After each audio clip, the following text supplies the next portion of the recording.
Hi అండి. చాలామంది front నాకు అర్థం కావట్లేదు. కొంచెం అర్థమయ్యేలా చెప్పరా అని చెప్పేసి అడుగుతున్నారండి. బ్యాక్ అనేది నేను ఆల్రెడీ కట్ చేశాను. వీడియో ఉంటది చూడండి. ఇప్పుడు ఫ్రంట్ ఎలా కట్ చేయాలనేది మీకు క్లియర్‌గా చూపిస్తాను. వీడియో కొంచెం లెంత్ ఉంటది చూసుకోండి. ఇది నేను ఆల్రెడీ బ్యాక్ అనేది కట్ చేశానండి. ఆల్రెడీ వీడియో పోస్ట్ చేశాను చెక్ చేయండి. ఇప్పుడు మనం ఫ్రంట్ కట్ చేస్తున్నాం కాబట్టి పేపర్ అనేది ఓపెన్స్ మన వైపు ఉండాలి. క్లోజ్ అనేవి అటువైపు ఉండాలి. ఈ పాయింట్ మీరు గుర్తుపెట్టుకోవాలండి.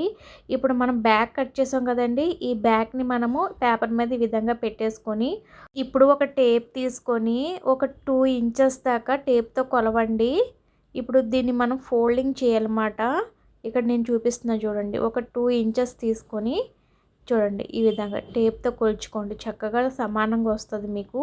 2 ఇంచెస్ తీసుకొని అక్కడ మార్క్ పెట్టేసుకొని, ఇప్పుడు అక్కడ మనము ఒక చిన్న లైన్ గీసేసుకుంటే మీకు అర్థమైపోతుంది. ఇప్పుడు అక్కడికి ఫోల్డింగ్ చేయాలి. చూపిస్తున్నాను చూడండి. ఈ వీడియో కొంచెం లెంత్ ఎక్కువగా ఉంటది. ఎందుకంటే స్లోగా చెప్పండి, స్లోగా పెట్టండి అని చెప్పేసి అడుగుతున్నారు కాబట్టి నేను స్లోగా చెప్తున్నాను. చూడండి 2 ఇంచెస్ కరెక్ట్‌గా పెట్టుకున్నానా, ఫోల్డింగ్ చేశానా. ఇప్పుడు మనము క్రాస్‌గా పెట్టుకోవాలన్నమాట. అంటే ఆహ్, క్రాస్ కటింగ్ అంటే ఏం లేదండి. మనం బ్యాక్ కట్ చేసుకున్నాం కదా! ఆ బ్యాక్‌ని మనం ఈ విధంగా కొంచెం క్రాస్‌గా పెట్టుకుంటే ఏంటంటే ఎదర షేప్ అనేది వస్తదన్నమాట. సో, ఇప్పుడు మనం ఫోల్డింగ్ చేసేసుకున్నాం కదా! 2 ఇంచెస్. ఇప్పుడు ఎలాగుందో సేమ్ అలాగే మార్క్ చేసేసుకోండి నీట్‌గా. ఇక్కడ నేను చూపిస్తున్నాను చూడండి. స్కేల్‌తో లేకపోతే మామూలుగా మీరు మార్కర్ తీసుకొని ఈ విధంగా మీరు మార్క్ చేసేసుకుంటే మీకు సమానంగా వచ్చేస్తది. సో, మెడ దగ్గర కూడా ఈ విధంగా మెడ అంటే మనం కొలుచుకోవాలి. ఇప్పుడు ఫ్రంట్ మెడ అనేది మనకి చిన్నదొస్తది. బ్యాక్ మెడ అనేది కొంచెం పెద్దదొస్తది. అది ఎలా కొలుచుకోవాలనేది చూపిస్తాను. చూడండి నేను ఈ మొత్తం అంతా కూడా ఈ విధంగా మార్క్ చేసుకున్నాను కదా! ఇది ఇక్కడ వచ్చేసరికి షోల్డర్ మాట ఇది. ఇక్కడ షోల్డర్‌కి నేను ఖర్చులతో సహా పెట్టుకున్నాను అనమాట. సో, అందుకని మీకు తెలియడం కోసం ఒక 2 గీతలైతే పెట్టేశాను. ఇప్పుడు ఎదర మెడ ఎంతుంది, ఎలా చూసుకోవాలనేది చూపిస్తాను చూడండి. ఇప్పుడు ఇది చూడండి ఖర్చులతో సహా తీసుకోవాలి. ఇదిగో చూడండి. ఇప్పుడు ఎదర మెడ ఎంతుందనేది ఈ విధంగా కొలుచుకోండి. ఎదర మెడ అనేది చాలా మోడల్స్ పెట్టుకోవచ్చు. ఇప్పుడు ప్రెజెంట్ మీరు నేర్చుకుంటున్నారు కాబట్టి రౌండే తీసుకుంటే బెటర్ నాకు తెలిసి. సో, రౌండ్ అనేది తీసేసుకొని అక్కడ మెడ దగ్గర ఒక పాయింట్, పైన ఒక పాయింట్. ఎందుకంటే మరి ఖర్చు కావాలి కదా! ఒక 2 పాయింట్లు తప్పకుండా పెట్టుకోవాలి. ఇప్పుడు ఆ పాయింట్ల దగ్గర గీత అనేది గీసుకొని కరువు స్కేల్ ఉంటది కదా! ఆ స్కేల్‌తో రౌండ్ షేప్ అనేది ఇచ్చేసేయండి. మీ మీ దగ్గర ఈ స్కేల్ అనేది తప్పకుండా ఉండాలి. ఎందుకంటే రౌండ్ తిరగాలి కదా! సో, అందుకనే. మీకు ప్రాక్టీస్ అయిపోతే మామూలుగా మీరు చేత్తోనే రౌండ్ తీసేస్తారులెండి. కొత్తగా నేర్చుకుంటున్నారు కాబట్టి స్కేల్ ఉంటే మంచిదన్నమాట. ఆ తర్వాత చంక దగ్గర ఒక హాఫ్ ఇంచు కిందకి దింపాలండి.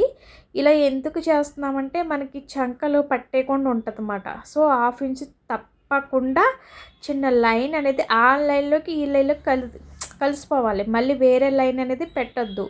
ఇక్కడ నేను చూపిస్తున్నాను చూడండి ఎలాగ కలిపాను. సో, ఆ లైన్ నుంచి జస్ట్ హాఫ్ నుంచి తీసుకొని ఆ లైన్‌లో కలిపేసేయాలి. అలా చేయడం వల్ల ఏంటంటే చంకలు మనకి పట్టేయకుండా బావుంటదన్నమాట. సో, ఓకేనా? ఈ పాయింట్లు గుర్తుపెట్టుకోండి. చంక దగ్గర కూడా హాఫ్ ఇంచు మనం కిందకి పెట్టాలి. అలాగే కరువు స్కేల్‌తో చక్కగా రౌండ్ అనేది మెడ అనేది తిప్పుకోండి.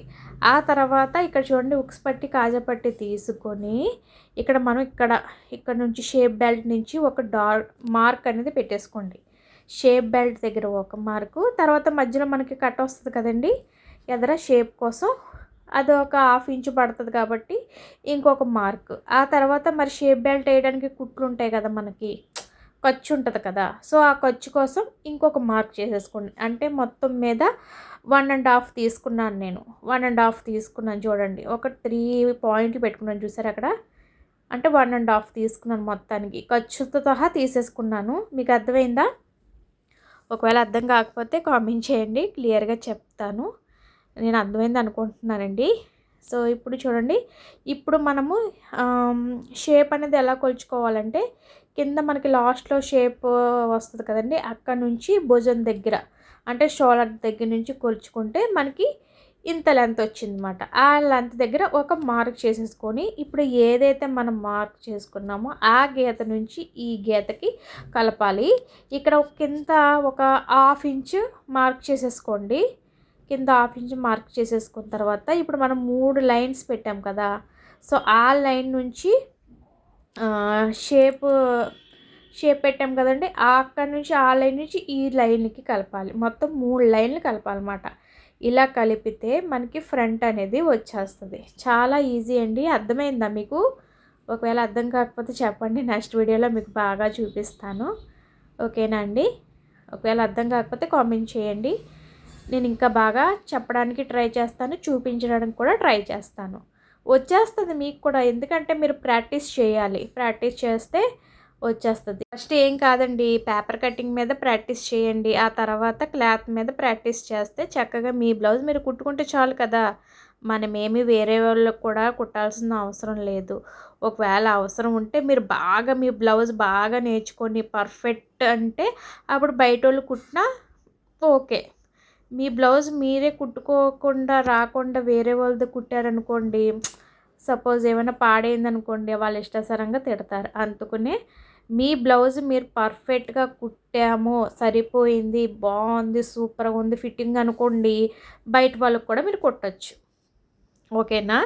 సో ఇప్పుడు చూడండి, మనకి ఫ్రంట్ అనేది రెడీ అయిపోయింది. చూడండి, మెడ కూడా చక్కగా తిరిగింది కదా, ఫ్రంట్ చక్కగా వచ్చేసింది. ఇప్పుడు షేప్ బెల్ట్ కావాలి కదా, మరి షేప్ బెల్ట్ కూడా ఎలా కొలుచుకోవాలో చూపిస్తాను. షేప్ బెల్ట్ కోసం ఒక పేపర్ అయితే తీసుకోండి.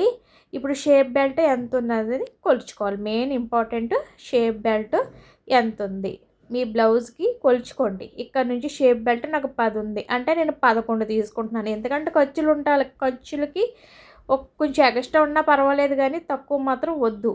షేప్ బెల్ట్ 10 ఉంది కాబట్టి నేను 11కి మార్క్ చేసుకుంటున్నానండి. ఆ తర్వాత షేప్ బెల్ట్ ఫ్రంట్ లెంత్ వచ్చేసరికి 3 ఉందండి, 3.5 తీసుకుంటున్నాను. మధ్యలో వచ్చేసరికి 2.5 లేదా 3 అయినా పెట్టుకోవచ్చు.